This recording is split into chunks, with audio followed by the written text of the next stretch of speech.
आज हम शरीर के एक ऐसे हिस्से पर बात करने वाले हैं जिसे हम अक्सर सिर्फ पाचन से जोड़ते हैं, हमारी आंतें। हाँ बिल्कुल। लेकिन कई स्रोतों से पता चलता है कि ये सिर्फ खाना पचाने वाली नली नहीं है, ये तो शरीर का एक तरह से कंट्रोल सेंटर है। सही कह रहे हैं आप, इसे दूसरा मस्तिष्क भी कहा जाता है। हाँ, दूसरा मस्तिष्क जो हमारे मूड से लेकर इम्यूनिटी तक सब कुछ कंट्रोल करता है। तो चलिए आज इसी गट माइक्रोबायोम की छिपी दुनिया की गहन पड़ताल करते हैं अपने स्रोतों के आधार पर। बिल्कुल। देखिए, ये गट माइक्रोबायोम असल में खरबों सूक्ष्म जीवों की एक पूरी दुनिया है। मतलब बैक्टीरिया, वायरस, फंगस, सब कुछ जो हमारी आंतों में रहते हैं। खरबों? बाप रे। हाँ, खरबों। और इनकी सेहत का सीधा कनेक्शन है हमारे पाचन से, मेटाबॉलिज्म से, इम्यून सिस्टम और हाँ, जैसा आपने कहा, मानसिक स्वास्थ्य से भी। तो मतलब एक तरह का संतुलन चाहिए होता है इनमें। बिल्कुल, एक स्वस्थ संतुलन। अक्सर कहते हैं कि 80% अच्छे बैक्टीरिया और 20% बुरे बैक्टीरिया, ये एक मोटा मोटा हिसाब है। हाँ। और साथ ही विविधता, मतलब डाइवर्सिटी भी उतनी ही जरूरी है। जितनी अलग अलग तरह की सेना उतना मजबूत डिफेंस। एग्जैक्टली। लेकिन आजकल ये संतुलन बिगड़ता हुआ सा लग रहा है। कई स्रोत कहते हैं कि हमारी जो मॉडर्न लाइफस्टाइल है, हाँ, प्रोसेस्ड फूड, बहुत ज्यादा चीनी, एंटीबायोटिक्स का जरूरत से ज्यादा इस्तेमाल, तनाव, नींद की कमी, ये सब जिम्मेदार है। और जब ये संतुलन बिगड़ता है तो फिर सीबो जैसी समस्याएं आती हैं। हाँ, सीबो यानी small intestinal bacterial overgrowth. Okay. सीधे शब्दों में कहें तो जब बैक्टीरिया, खासकर वो जो बड़ी आंत में होने चाहिए, वो गलत जगह यानी छोटी आंत में जरूरत से ज्यादा बढ़ जाते हैं। अच्छा, मतलब गलत पते पर पहुंच गए। हाँ, समझ लीजिए वैसा ही। और चिंता की बात यह है कि जब ये बैक्टीरिया मरते हैं ना, तो वो LPS या एंडोटॉक्सिन नाम का पदार्थ छोड़ते हैं। LPS? हाँ, लाइपोपॉलीसैकेराइड। अब सोचिए, अगर ये LPS लीक होकर खून में मिल जाए तो ये पूरे शरीर में एक धीमी सूजन, एक तरह का लो ग्रेड इन्फ्लेमेशन शुरू कर देता है। धीमी सूजन, जैसे कोई चिंगारी सुलगती रहे। बिल्कुल। और यही धीमी सूजन, जैसा कई विशेषज्ञ बताते हैं, आगे चलकर टाइप 2 डायबिटीज, मोटापा, ऑटो इम्यून बीमारियां और मानसिक समस्याएं भी, जैसे डिप्रेशन, एंग्जाइटी। हाँ, उनसे भी इसका लिंक देखा गया है। ये कनेक्शन वाकई चौंकाने वाला है। ये तो हुई सीबो की बात। इसके अलावा IBD और IBS भी हैं। हाँ, IBD यानी इन्फ्लेमेटरी बाउल डिजीज, इसमें अल्सरेटिव कोलाइटिस और क्रोन्स डिजीज आते हैं। ये थोड़ी ज्यादा गंभीर, पुरानी सूजन वाली बीमारियां हैं जो इम्यून सिस्टम से जुड़ी हैं। WW डॉक्यूमेंट्री में फिलिप की कहानी थी। वो बताती है कि ये कितनी तकलीफदेह हो सकती हैं। उन्हें तो अपनी बड़ी आंत तक निकलवानी पड़ी थी। और IBS, इरिटेबल बाउल सिंड्रोम, वो तो काफी आम सुना है। बहुत आम।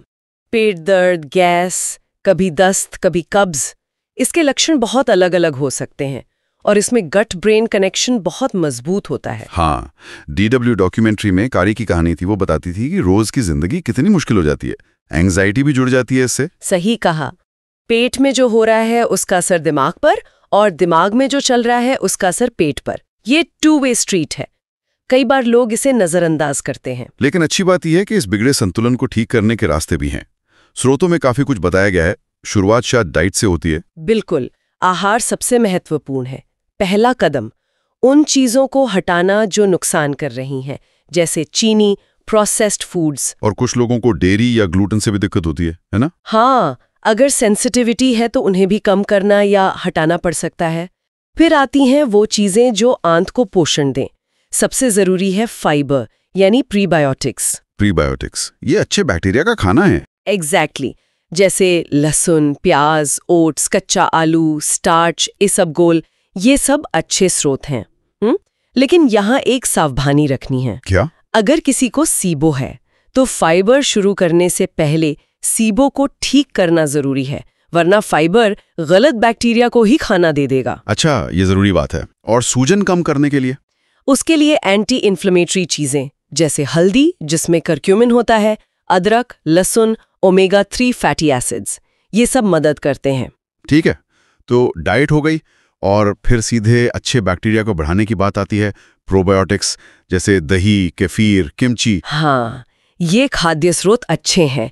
एक किताब है सुपर गट, उसमें एक खास तरह के घर पर बनी दही का जिक्र है। अच्छा, क्या खास है उसमें? उसमें लैक्टोबैसिलस र्यूटीरी जैसा खास स्ट्रेन इस्तेमाल होता है और उसे बनाने का तरीका भी अलग है। प्रीबायोटिक के साथ मिलाकर कम तापमान पर करीब 36 घंटे तक फर्मेंट किया जाता है। 36 घंटे? हाँ, में मदद करता है, जिससे मूड अच्छा होता है, नींद बेहतर होती है, त्वचा भी सुधरती है। वाह, ये तो एंटीबायोटिक्स से बिल्कुल उल्टा हुआ। वो तो अच्छे बुरे सब खत्म कर देती हैं। बिल्कुल, प्रोबायोटिक्स एक तरह से नई सेना भेजना है। तो आहार, प्रोबायोटिक्स, इनके अलावा जीवन शैली, लाइफस्टाइल का भी रोल है? बहुत बड़ा रोल है। तनाव कम करना ये बहुत जरूरी है। पूरी नींद लेना, नियमित व्यायाम करना, ये सब माइक्रोबायोम को संतुलित रखने में मदद करते हैं। कई स्रोतों में इस पर जोर दिया गया है। तनाव के लिए क्या माइंडफुलनेस, योग? हाँ, माइंडफुलनेस, योग या सिर्फ गहरी सांस लेना भी गट ब्रेन एक्सिस को शांत करने में मदद कर सकता है। कुछ लोगों के लिए इंटरमिटेंट फास्टिंग भी फायदेमंद हो सकती है।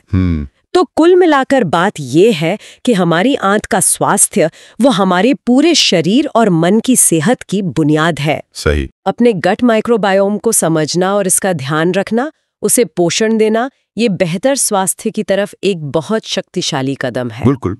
और अंत में श्रोताओं के लिए सोचने वाली एक बात, एक दिलचस्प सवाल।